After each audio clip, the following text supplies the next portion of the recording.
last week, one of my family friends so my mom's friend that I grew up with, who means a lot to me. She lives here in South Dakota.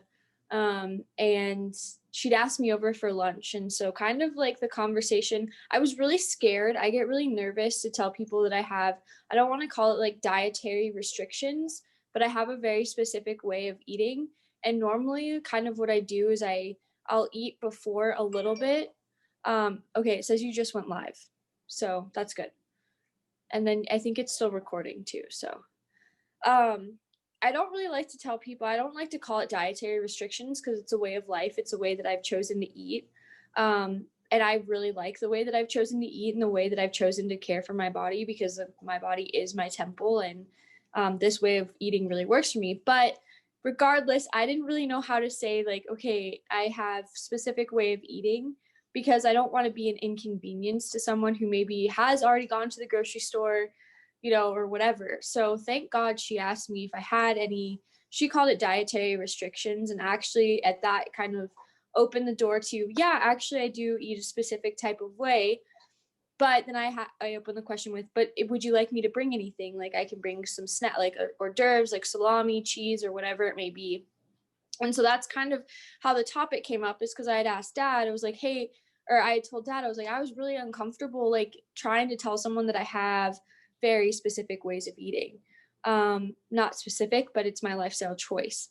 And so that's kind of how the topic came up. And yes, we are involved in Clubhouse, and we actually got on yesterday and had a really interesting conversation with about 6 individuals on there who also are doing the ketogenic lifestyle, who really gave some good feedback on how to handle those social pressures.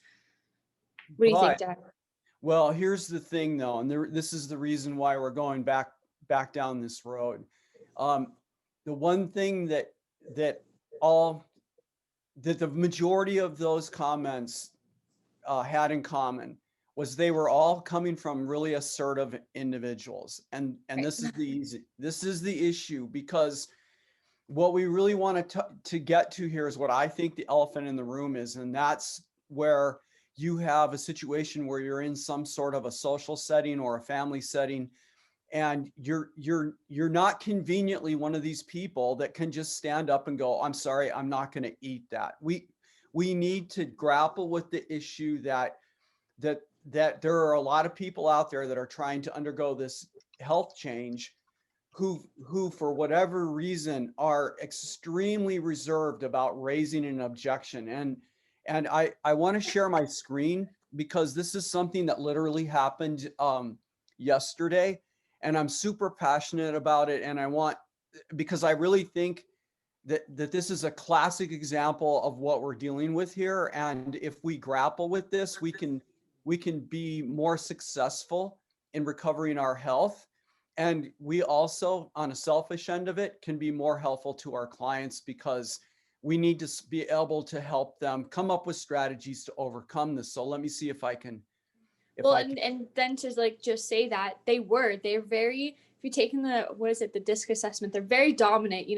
I had one individual say like, yeah, I don't have a problem. I just say no. Whereas I cannot physically do that. I am what Dad is talking about. I am that person. I get very like self-conscious of hurting someone's feelings by saying no. And so then I have a really hard time. I think that that's what makes us a really good team because Dad, you have the ability to have that assertiveness, whereas I'm a little bit more reserved when it comes to that, for afraid to like step on people's toes. You know what I mean? So can everyone see this? There's not that many of us here. There's only 4, so you could just yell out, can everyone see this picture? Yes. Yes. Okay, so this is one of the people that we're helping, and to maintain confidentiality, I'm not going to say, who they are. I have permission to use the photograph. So this individual was in the hospital for about 4 or 5 days with issues that are all metabolic, and had to undergo a surgery. But the very first day that this guy was in the hospital, they had a conversation with, the hospital staff in regard to the fact that this person is a serious type 2 diabetic. Like on the ketogenic diet, we have is fasting glucose now down to about anywhere between 120 to 150 in the morning, and that's down from the 300s, 350s when we started. And so this individual is in the hospital. He explained to the staff, the doctor, and so on that he's on a ketogenic diet. He got a lecture from them about how unhealthy this way of life is, and so on. And then the morning after the surgery, this is literally after speaking to the hospital nutritionist the day before and explaining all this, and then getting a lecture. This is the breakfast that showed up. And you can see that there is a sugary juice drink, there is sugary applesauce, and of all things, and I'm going to be sarcastic with this, heart healthy oats, and definitely more than one serving of that. And to be absolutely clear, if I even give the hospital the benefit of the doubt, which I'm going to try to do that, then in the best case scenario, you're looking at 19 grams of carbs per serving just on the oatmeal, right? And there's definitely more than one serving there. There's probably 2 or 3 servings in that bowl. All right. And this is what they served a type 2 diabetic in the hospital for a metabolically related surgery, when in fact they knew he was on a ketogenic regime. So this just exemplifies the kinds of situations. I mean, this exemplifies, I think, the situation that T and I are trying to grapple with in the extreme.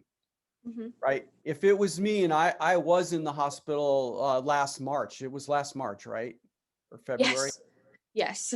Yes. You know, I was flat out, I told the doctors that I was on a ketogenic diet, and I would have refused to eat that breakfast Oh, outright. Dad, you made that very loud and clear. We had to calm him down. He was very, very serious on the fact that it was a ketogenic diet. I think he almost got out of the hospital bed and tackled the doctor, and he was just like literally, like I was like, Dad, it's okay, like let's just talk about it. So yes, but you have that ability to do that, like you. So the issue is, how do we instill, how do we grapple with this? Because the social issues, and we should shut up in a minute and let the other 2 people jump in. We're hoping you guys will jump in and we can get a wild conversation going about this. But so the question is how do you grapple with this? It's not that I don't, and that my daughter Tanner doesn't have these experiences. We have them all the time. Maybe not in the extreme of the picture that I just showed here, but I mean, recently. Well, no. I want to say that you did in the extreme.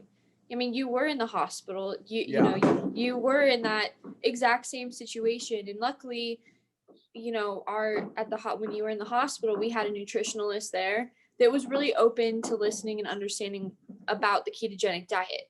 Whereas in this individual's situation, it's not that case. Right.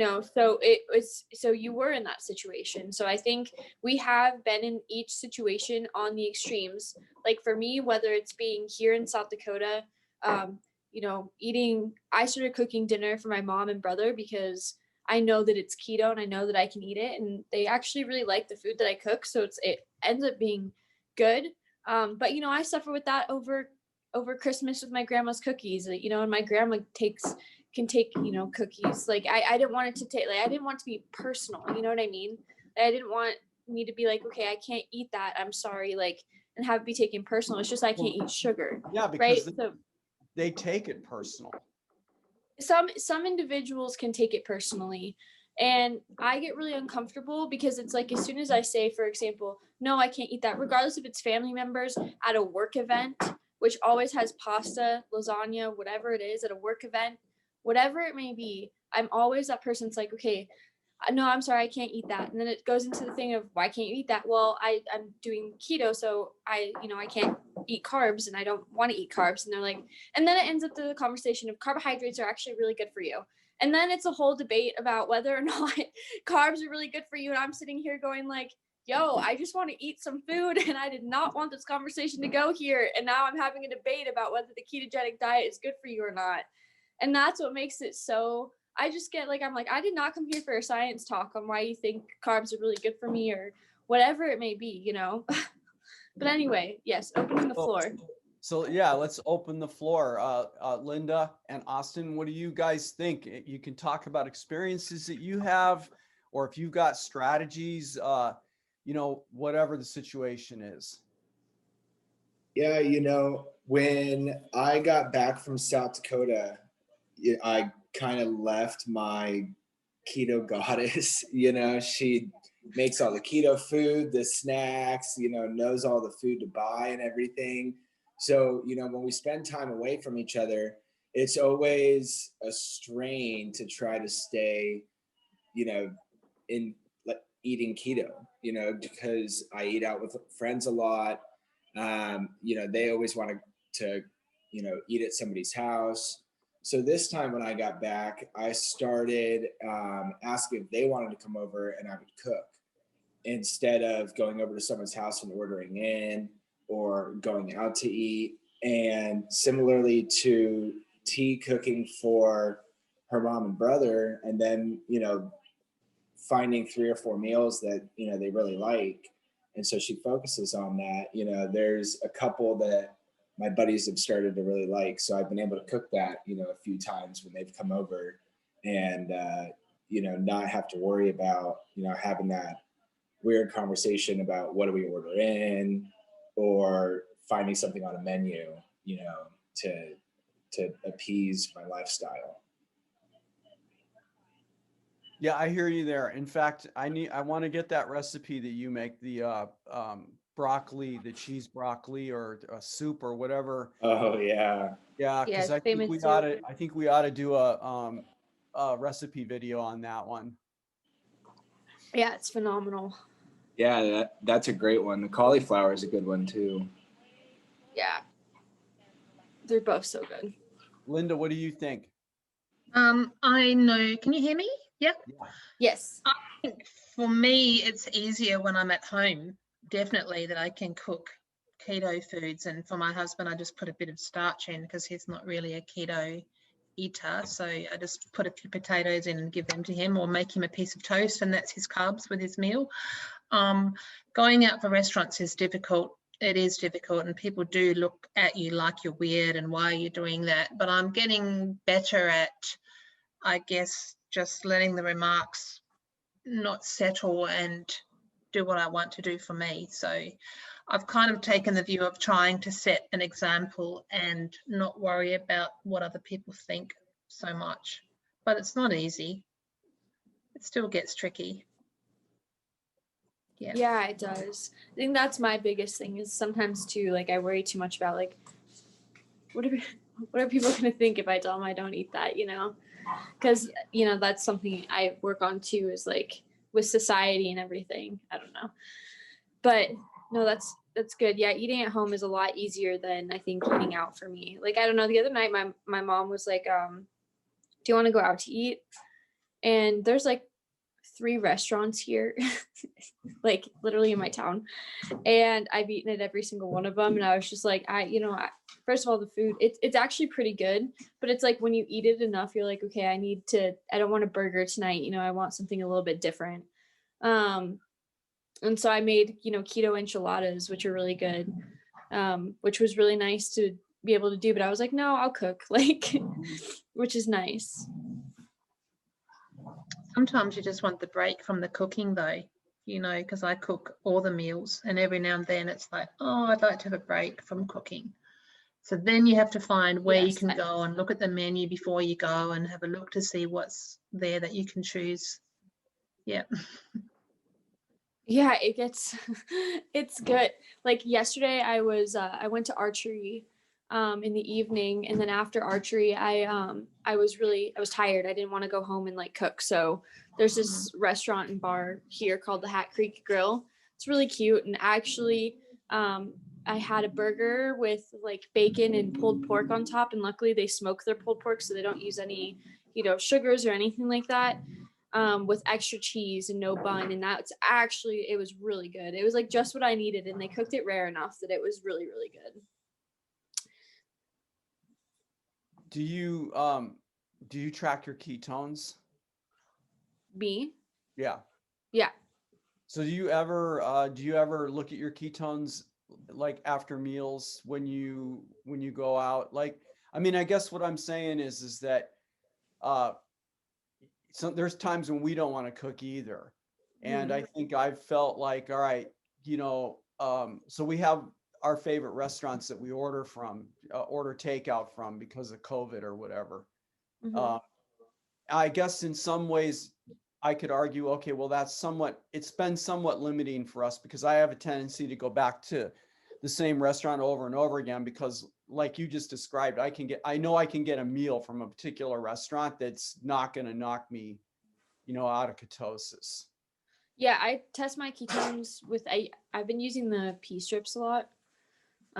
Just because it's a little bit faster than the BioSense breathalyzer. That thing takes forever. Yeah, So I warned you about that. I know. I didn't think it was like, I was like, yeah, it'll be cool. And then like it restarts all the time. So I started using the pea strips and I test in the morning. And like after I have coffee, like an hour after I have coffee. And normally like I've been pretty high in ketosis. I've been between moderate and high in ketosis on those. So Which what do the other people in the room do? Linda and Austin, do you guys ever track your ketones after meals? I don't. I have done, but I haven't lately because I changed meters. Like I changed from the freestyle to the keto mojo. Then I had trouble with strips, and then they had to send me a new keto mojo that came back, and I had to send the other one back. And it takes almost 4 weeks for it to get to me from the US. So then I've just gone back to my freestyle meter. It's all getting too complicated. you should So get here. Let me show you what I use. Yeah, back when Tanner finger pricked, I'd finger prick a lot, but now that she's gone to other testing methods, I haven't continued. uh, But I That's probably good to should. see. That's definitely no excuse. Well, Well, no, it's not the finger pricking, maybe I'll get back to it. It's just that it takes me 15 minutes to prick my finger and then I'm having like an anxiety attack because I think it's going to hurt really bad every single time and it doesn't. So I can't do needles, which is weird because I can do tattoos. I just can't do needles sticking in my finger and making myself bleed. I don't know. But I've been using these, where's the thing? Right here, these ketone trackers, these pea strips. Yeah. And I feel like these are super accurate. And I got 2 boxes for $8.95 off of Amazon. And then you can check your ketone level in the I've got back. some of those. I've got something similar to those, but I'd heard that they were not reliable once you've been in ketosis for a long time. So I don't know, Well, Dr. Pete, what do you think? Well, Yeah, the pea strips are black and white.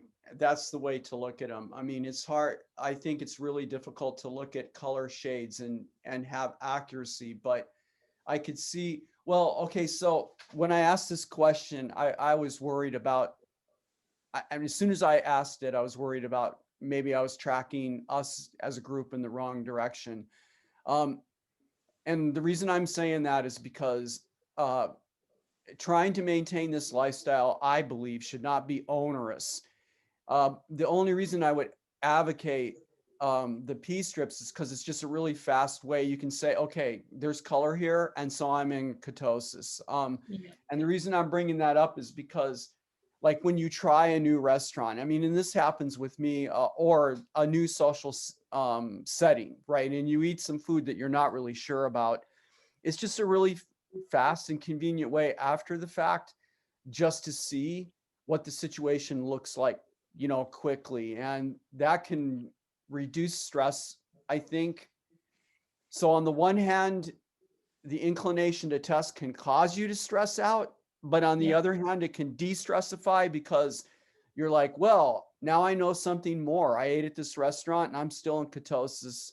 Oh, I don't know where my ketones are, but I know I'm in ketosis. So that meal that I had, I took a risk on their sauce. I know was, you know, it was okay. And so quite often in situations that I'm not sure about, including like family situations, I will, you know, test after the meal because I want to know. Like, I'll just give you a very quick example. My sister-in-law bought some, I don't know, what do you call this? It was beer. It was produced by one of these, what do you call them? Help me out here. You guys, one of these like breweries, you know, these small batch breweries, whatever you call them. And they were claiming that the beer was, you know, had only had 2 carbs per bottle.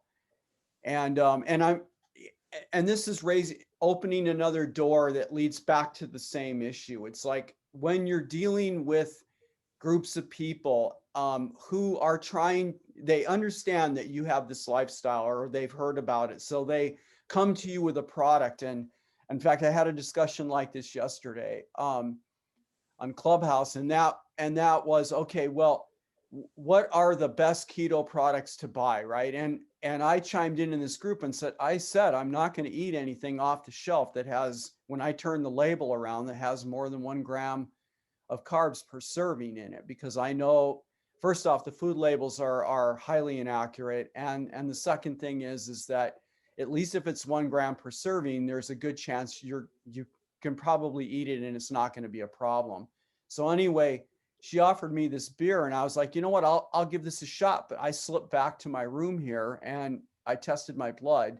This was late in the afternoon and I knew what to expect for my blood glucose and my ketones. And then I went and had the beer. And then somewhere between a half an hour to an hour after that beer, but before I had had dinner, I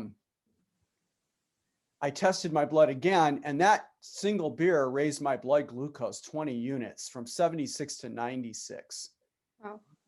And, you know, I just pointed this out to her. I go, you know, this lifestyle, it's a process. And I want you to know I tested my blood, and that single beer raised my blood glucose 20 units and it dropped my ketones. If I'd had 2 or 3 of those before my meal, you know, I would have not only been out of ketosis, but also not able to handle the food that we were about to eat, even though it was a ketogenic meal because I made it. You know what I'm saying? So like, and so there is power in the testing, but I think this comes back to, you know, I don't want to re-divert the meeting, but it comes back to these social settings where you're trying to navigate staying in the lifestyle and getting knocked out. And of course, it depends what the issues are, right? If you're a type 2 diabetic, then this is a big deal, right? If you're type 2 diabetic, this is a really big deal because you don't want to be knocked out of ketosis. Your metabolic platform cannot deal with carbohydrates. On the other hand, if you're someone who's, let's say, significantly younger, and you just notice that you're systematically gaining weight, and you want to be in a better metabolic platform, then the discussion we're having is not so crucial. If you're just, you know, you're just trying to be aware and keeping the carbohydrates low. So anyway, I'm going to stop because I know I'm going on too long. And, you know, what are other people thinking, feeling? Throw anything in that you want.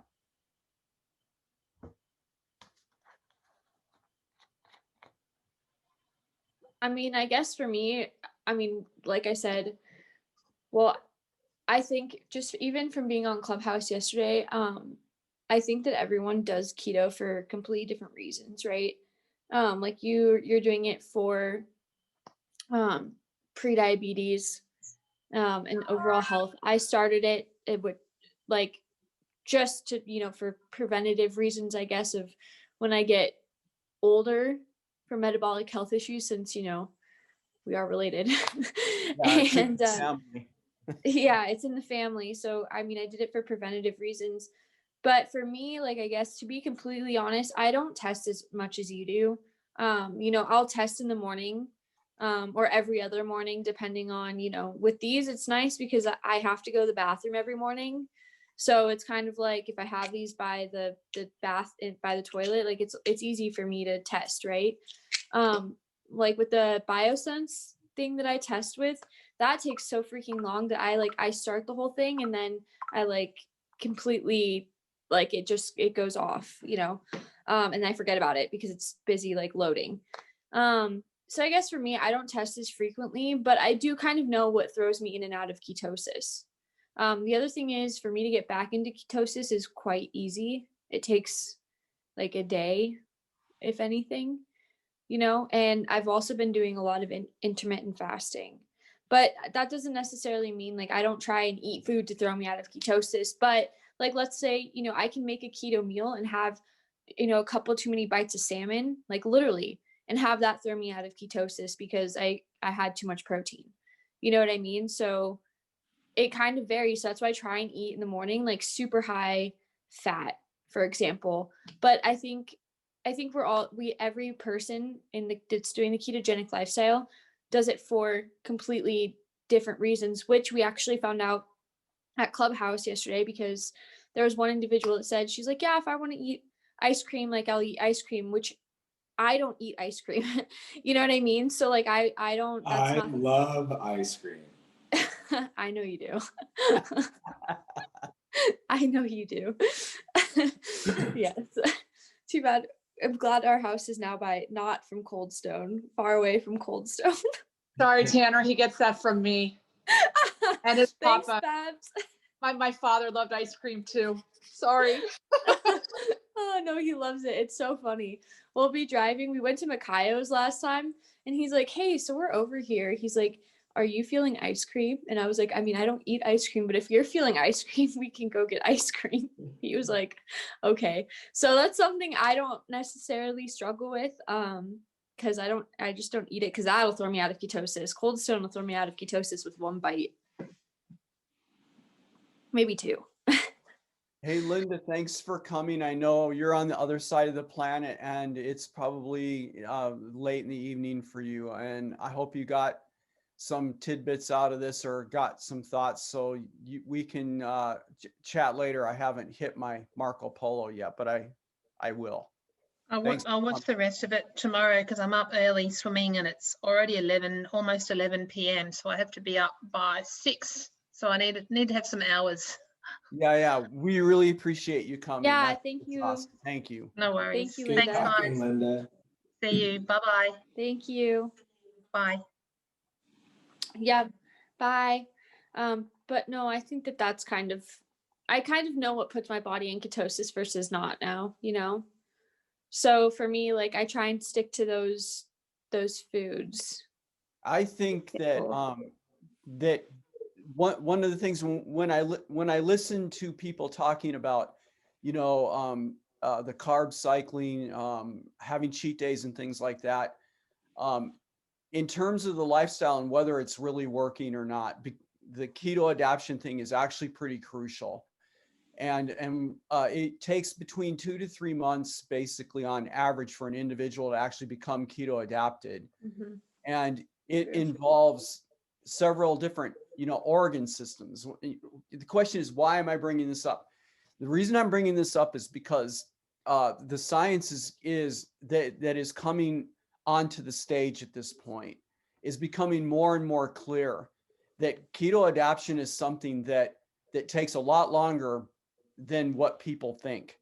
Mm-hmm. And the reason why it's important is because once you are keto adapted, and I think that actually I've been now 2 years ketogenic, right? And I think that I still have adaptations that are happening.